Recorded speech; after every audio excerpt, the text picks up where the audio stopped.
अबू जहल ने जब जिस वक्त देखा कि एक शख्स है जो कि इस वक्त तवाफ कर रहा है, उसने आवाज दे के कहा, कौन है जो बड़े अमन से, सुकून से, चैन से उम्रा कर रहा है, तवाफ कर रहा है।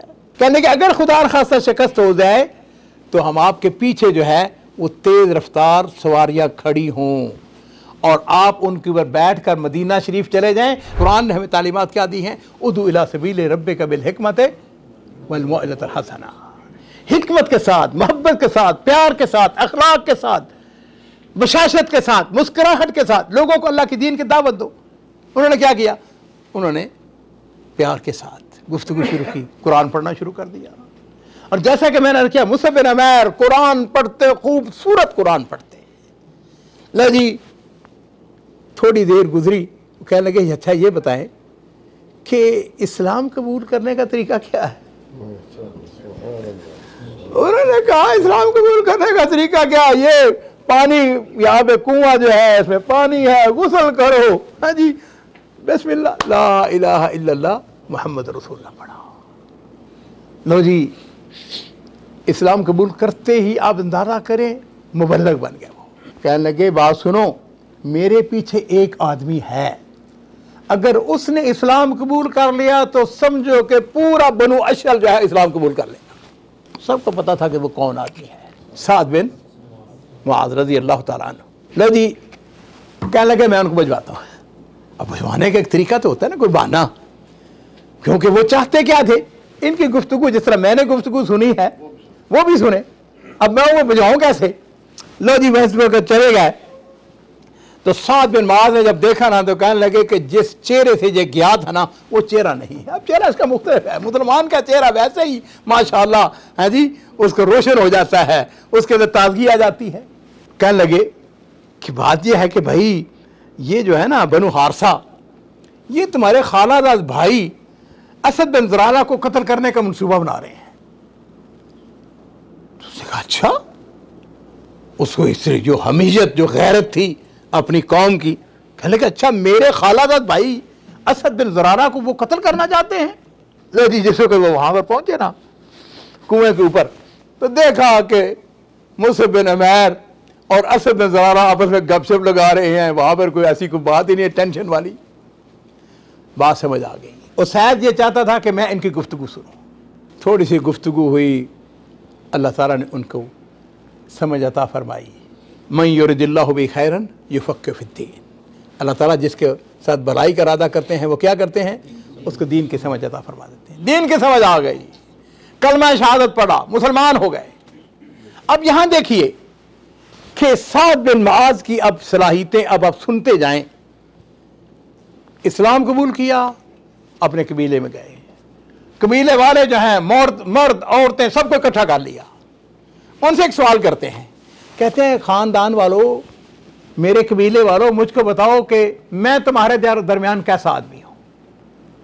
उन्होंने कहा आपके क्या कहने, आप हमारे खैर खा, आप हमारे हमदर्द, हमारा लीडर, जिस तरह आप हमारे लीडरों के यहाँ पे हल्का आवाज नहीं सुनते, बिल्कुल सेम, आप हमारे कायद हैं, रहनुमा हैं। कहने के ये बताओ कि मैं तुम्हारे बारे में कैसी सोच रखता हूँ? उन्होंने कहा बेहतरीन सोच, बेहतरीन फिक्र, आप हमेशा हमारे खैर खा हैं।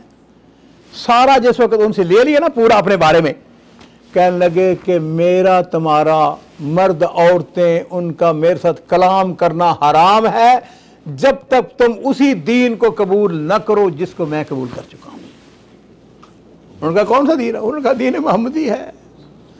उन्होंने कहा हमारा लीडर अगर इसमें मुसलमान है तो हम भी सारे मुसलमान हैं। और अजीजों, आपको ये जान के खुशी भी होगी, ताज्जुब भी होगा, शाम होने तक बनु अब्दुल अशल के जितने मर्द थे, जितनी औरतें थी, स्वाय एक शख्स के सब ने कलमा पढ़ा, सब मुसलमान हो चुके थे। अब ये अंदाजा करें कि ये शख्स जो है अपनी कौम का कितना बड़ा खैर खा था और उसकी नेकियां क़यामत तक जो है उसके नाम अमाल के अंदर बढ़ती चली गई। और उसके बाद जो है हम देखते हैं कि ये शख्स जो है, ये शख्स इस्लाम के लिए एक ऐसा मुफीद शख्स साबित होता है जिसकी सारी ज़िंदगी, थोड़ा सा अरसा गुजरा इसके बाद नबी करीम सल्लल्लाहु अलैहि वसल्लम, मेरे माँ बाप कुर्बान हो, हिजरत करके आ गए मदीना शरीफ में। एक दिन साद बिन मुआज़ जो है ये रसूल सल्लल्लाहु अलैहि वसल्लम की खिदमत में हाज़िर होते हैं। अर्ज़ करते हैं अल्लाह के रसूल मैं उम्रा करना चाहता हूँ, मुझको इजाज़त दें। आप जरा अंदाज़ा करें मक्का का माहौल किस किस्म का था। मक्के वाले जो थे 100 ऊँट जो है वो उन्होंने नबी अलैहिस्सलाम के बारे में क्या किया था, इनाम मुकर्रर किया था। साद बिन मुआज़ रसूल सल्लल्लाहु अलैहि वसल्लम जाओ, ज़हीन फतीन, उम्र कितनी थी, 32 साल की उम्र थी। लो जी जिनको कहते हैं चौधरी ने, चौधरी पुराने होंगे ने, मक्का मुकरमा का एक बड़ा चौधरी हज़रत बिलाल रज़ी अल्लाह ताला अन्हु का आका उमैया बिन खल्फ, ये जब कभी जाता ना शाम जाता तो रास्ते में किसका मेहमान होता, साद बिन मुआज़ का। बड़ा आदमी था ना ये भी। ये जब जाते तो किसके मेहमान ठहरते, उसके मेहमान ठहरते, उमैया बिन खल्फ के मेहमान ठहरते। चुनांचे साद बिन मुआज़ जो है ये मक्का मुकरमा जब जाते हैं तो किसके मेहमान बने, उमैया बिन खल्फ के।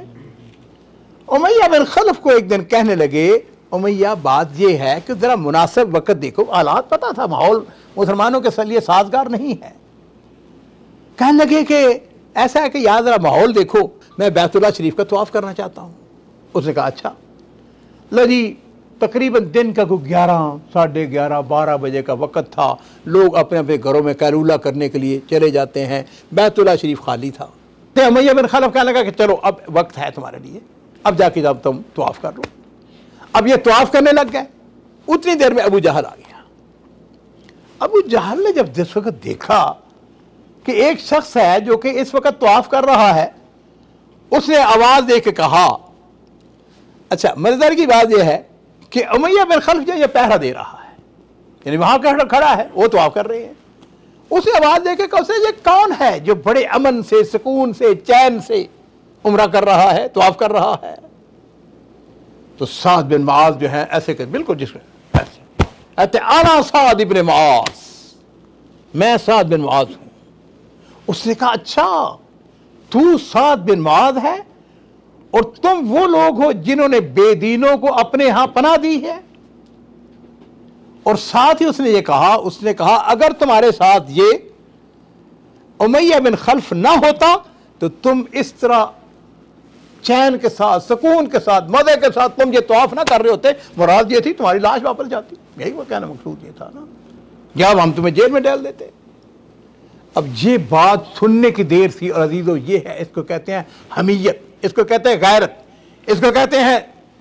कहने लगे तू मेरे साथ बात करता है, अगर तूने हमें बैतुल्लाह शरीफ का तवाफ करने से रोका, हमें उम्रा करने से रोका, तो याद रखें तुम्हारा इक्तिसादी बाइकाट कर देंगे। तुम्हारे जो काफिले जाते हैं ना शाम में, हम उन काफिलों को अपने इलाके से गुजरने नहीं देंगे। और रास्ता एक ही था।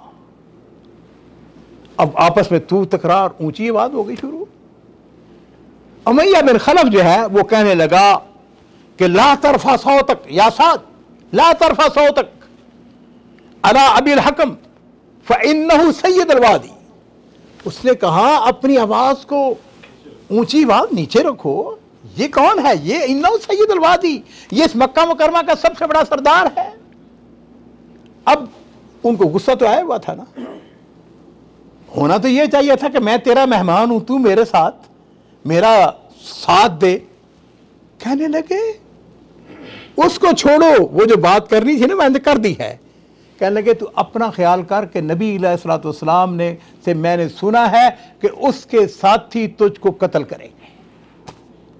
अब इतनी सी बात सुनने की देर थी, उमैया बिन खल्फ जो उसके गुब्बारे से हवा निकल गई। उसने कहा कौन, कैसे, मुझको कौन कत्ल करेगा, कहां कत्ल करेगा, मक्का में कत्ल करेगा, मक्का से बाहर कत्ल करेगा। उन्होंने कहा मुझे इस बात का नहीं पता। उन्होंने कहा कि इतनी बात है कि रसूलुल्लाह सल्लल्लाहु अलैहि वसल्लम ने फरमाया है, और उस बदबख्त को भी इस बात का इल्म था कि नबी करीम सल्लल्लाहु अलैहि वसल्लम जो है वो सादिकुल मसदूक हैं, आपकी ज़बान अक़दस से जो बात निकल रही है वो सच्ची है। उसने कहा अच्छा। उसने उसी वक्त फैसला कर लिया। उसने कहा मैं आज के बाद कभी मक्का मुकरमा से बाहर नहीं जाऊँगा। क्यों? इसलिए यहाँ पे मेरा नौकर चाकर है, रिश्तेदार है, वो मुझको यानी मुझे सेफ कर लेंगे, मेरी हिफाजत करेंगे। ये एक अलग दास्तान है लंबी कि ये शख्स जो है जैसे ग़ज़वा बदर होता है तो ग़ज़वा बदर के अंदर अबू जहल इसको जो है वो भाने से ले जाता रहा, बाद में कभी वाक़या बयान करेंगे, लेकिन इतनी सी बात है हज़रत बिलाल रज़ी अल्लाह ताला अन्हु के हाथों जो है ये बदर के मैदान में बासे जहन्नम हो जाता है। ये और इसका बेटा अली उसका नाम था। है यहाँ पे अजीज़ों यह पहला नुक्ता भी मैं बर्स करना चाहूँगा, साद बिन मुआज़ को देखें, दुश्मन के घर में जाकर उसको इतना बड़ा चैलेंज दे के आए हैं कि अगर तुमने हमें यहाँ आने से रोका तो हम तुम्हारा इक्तिसादी बाइकाट कर देंगे और तबाह हो जाओगे, बर्बाद हो जाओगे। अब नबी करीम सल्लल्लाहु अलैहि वसल्लम के साथ मोहब्बत का जो एक अंदाज है उसको थोड़ा सा गौर कीजिए। 2 हिजरी के अंदर गज़वा बदर होता है और नबी करीम सल्लल्लाहु अलैहि वसल्लम जिस वक्त गज़वा बदर के लिए निकले हैं ना, तो आपने देखा कि साथियों से मशवरा करना चाहिए। आपने एक दरख्त के नीचे अपने सारा जो है ना वो हाई कमान, उसको कहते हैं हाई कमान का, आपने अजलास बुला लिया, बड़े बड़े लोग उसमें जो सारे, आपने फरमाया साथियों मुझको मशवरा दो। हज़रत अबू बकर सिद्दीक़ खड़े हुए, बड़ी अच्छी गुफ्तगू की। हज़रत उमर फारूक खड़े हुए, बड़ी अच्छी बात की। मिक़दाद इब्न असवद, इनका घोड़ा था, 2 घोड़े थे पूरे बदर में, 2 घोड़े सिर्फ, एक मिक़दाद इब्न असवद का था और एक हज़रत ज़ुबैर इब्न अव्वाम का था। उन्होंने बड़ी अच्छी बात कही और ये तीनों कौन थे? महाजर थे। नबी अलैहि सलाम फरमाते हैं साथियों मुझको मशवरा दो। साद इब्न मुआज़ जो है रसूल सल्लल्लाहु अलैहि वसल्लम की बात को समझ गए, कहते हैं अल्लाह के रसूल क्या कहीं आपका इशारा हमारी तरफ तो नहीं है? मुराद यह है अंसार की तरफ से इशारा नहीं है? आपने फरमाया और क्या? और अजीज़ों फिर यहाँ पे वो खड़े होते हैं और कमाल तकरीर की गुफ्तगू और तकरीर जो है वो क्या करते हैं, कहते हैं अल्लाह के रसूल हम आप पर ईमान लाए, हमने आपकी तस्दीक की, हमने आपकी बात को माना, हम आपके साथ। कहते हैं अल्लाह के रसूल जहां जी चाहे हमें ले चले, हम आपके साथ हैं। बरके गुमाद, बरके गुमाद ये जगह है, अगर आप मक्का मुकरमा से यमन जाएं ना तो तकरीबन 250-300 किलोमीटर के फासले पर एक जगह का नाम है बरके गुमाद। कहने लगे अल्लाह के रसूल आप हमें बरके गुमाद तक अगर ले जाना चाहें हम आपके साथ साथ हैं। आप हमसे क्या कहते हैं? हम आपके पीछे हैं, जिस तरी जी चाहे। और मेरे माँ बाप कुर्बान हो, नबी करीम सल्लल्लाहु अलैहि वसल्लम जिस वक्त उनकी तकरीर सुनते हैं तो आप खुश हो गए, दुआ निकली। बदर के मैदान में पहुंचे तो नबी अलैहि सल्लम की खिदमत में हाजिर होते हैं साद बिन मुआज़, अर्ज़ करते हैं अल्लाह के रसूल जंग हो रही है, ये जंग है, इसके नतीजे मुख्तलिफ हो सकते हैं। हमारी ख्वाहिश तमन्ना क्या है?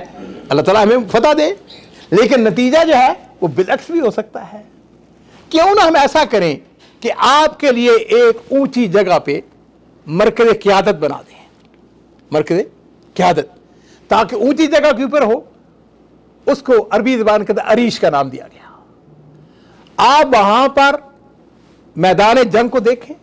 हमारी तमन्ना यही है कि अल्लाह ताला हमें फतह अता फरमाए, लेकिन खुदा न खास्ता अगर शिकस्त होती है, देखिए ये है जहानत की बात, दोनों बातें हो सकती है नहीं। कहने कि अगर खुदा न खास्ता शिकस्त हो जाए तो हम आपके पीछे जो है वो तेज रफ्तार सवारियां खड़ी हों और आप उनके ऊपर बैठ कर मदीना शरीफ चले जाएं। मदीना शरीफ के अंदर ऐसे लोग मौजूद हैं जो हमसे ज्यादा आपके साथ मोहब्बत करते हैं। इसलिए अजीजों ये बात भी जान लें कि बदर की जंग के अंदर रसूल सल्लल्लाहु अलैहि वसल्लम ने लाजमी आपने करार नहीं दिया कि हर शख्स बाहर निकले, नहीं। खैर नबी अलैहि सल्लम ने उनकी बात को पसंद फरमाया, आपने कहा बात तो बिल्कुल ठीक है। चुनाचे वहां पे अगर कभी बदर के मैदान में जाए तो अभी तो बहुत खूबसूरत मस्जिद बन गई है। ये मस्जिद ऐन उसी जगह है जहां पे अरीश था, एक ऊंची पहाड़ी के ऊपर, चोटी के ऊपर जो है वो नबी अलैहिस्सलाम के लिए खैमा लगाया गया और वहां पे रसूल सल्लम सामने नीचे जो है मैदान वो सारा नजर आता था और अबू बकर सिद्दीक के साथ। अब इस अरीश जो है इसकी हिफाजत के लिए बंदों की जरूरत थी या नहीं? क्यों भाई, बात समझ आ गई कि नहीं? अब वो अरीश बन गया, अब ये तो नहीं है कि उसको ऐसे ही छोड़ दिया जाए। उस अरीश की हिफाजत के लिए किस शख्स का इंतखाब होता है? साद इब्न मुआज़ का होता है। नबी अलैहिस्सलाम ने फरमाया कि साद ऐसा करो, अपनी मर्जी के कुछ बंदे चुन लो जो कि इस अरीश की हिफाजत करें। चुनाचे हज़रत साद बिन मुआज़ रज़ी अल्लाह ताला अन्हु को ये सादत हासिल होती है कि वो नबी अलैहिस्सलाम के क्या बन गए? हारिस बन गए, मुहाफ़िज़ बन गए।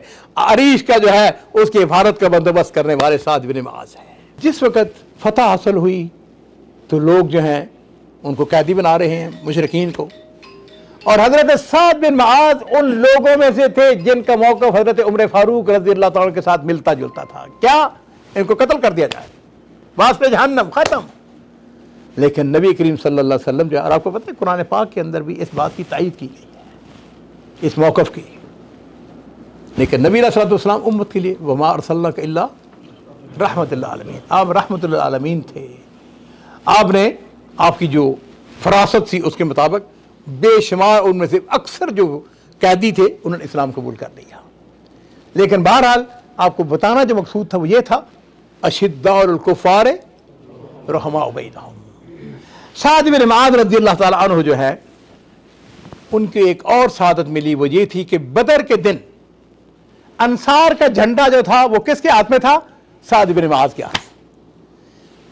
हजरत अली रज़ियल्लाहु ताला अन्हु जो है, उनके हाथ में मुहाजिरीन का झंडा था, और अंसार का झंडा किसके पास था? साद बिन मुआज़ रज़ियल्लाहु ताला। और यहाँ पे आप समझ लें, झंडा किसको दिया जाता है? झंडा हमेशा उसको दिया जाता है जो बहादुर होता है, जो हिफाजत कर सकता है। ये कोई छोटी सी बात तो नहीं होती है।